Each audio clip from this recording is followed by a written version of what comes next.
ये जो हमें दुख मिलते हैं ना, ये पाप के कारण मिलते हैं। लोग मारे घूम रहे हैं, दुख मिटाने के लिए सोचते हैं कोई जादू कर दे, कोई टोना कर दे, कोई जंतुर बांध दे, कोई आशीर्वाद दे दे। अरे काहे को पागल हो? यदि तुम अच्छे आचरण करते हो, भगवान नाम जप करते हो, सद्धर्म से चलते हो, तो तुम्हें किसी से आशीर्वाद मांगने की जरूरत नहीं। बात मान लीजिए, प्रार्थना मान लीजिए।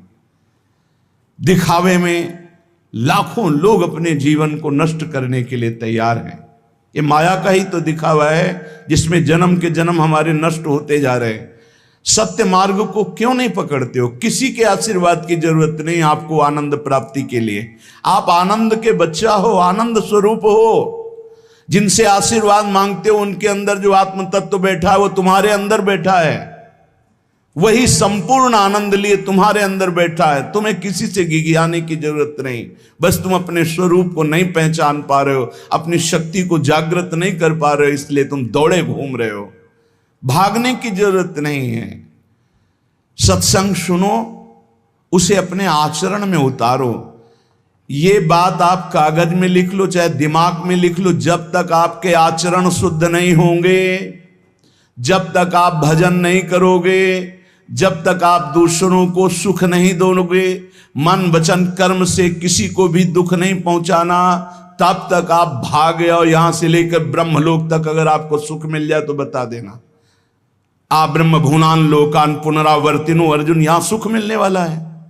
आ ब्रह्म स्तंभ पर्यंतम सर्वम मायामयम जगत, यहां सुख मिलने वाला है।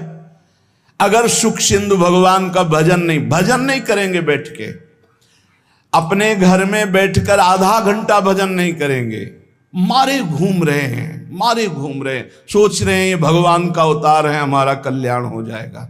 ए भाई, जब भगवान वास्तविक अवतार लिए और जो भजन नहीं किए उनका भी कल्याण नहीं हुआ। भगवान के अवतार के समय हम भी रहे होंगे कहीं ना कहीं, किसी जीव जंतु के कल्याण हुआ क्या? अब भजन करोगे तो कल्याण हो जाएगा। हमारी बात मान लो। बार बार आपको कभी कड़वे शब्दों में, कभी मीठे शब्दों में बताते हैं, ए भाई, बचपन से भगवान के मार्ग में लगे हुए हैं, हमको अपना कर्म भोगना पड़ रहा है। जो शरीर रचना के समय रचा गया था वो सुखद या दुखद कर्म भोगना पड़ा। रामकृष्ण परमहंस जी के कैंसर था, भाई जी हनुमान प्रसाद पोद्दार जी के उदर में कैंसर था, बड़े बड़े महापुरुषों को भोगना पड़ा। तो प्रारब्ध को भोग लो। ये भोगने की सामर्थ्य नाम जप से आ जाएगी, और नाम जप करके जन्म मरण के चक्र से मुक्त हो जाओ। मान लो मेरी बात। क्या वृंदावन की परम पावन रज से बढ़कर त्रिभुवन में कोई रज है? इस रज में बैठकर तुम्हें आनंद नहीं मिल रहा तो कहां मिलेगा तुम्हें?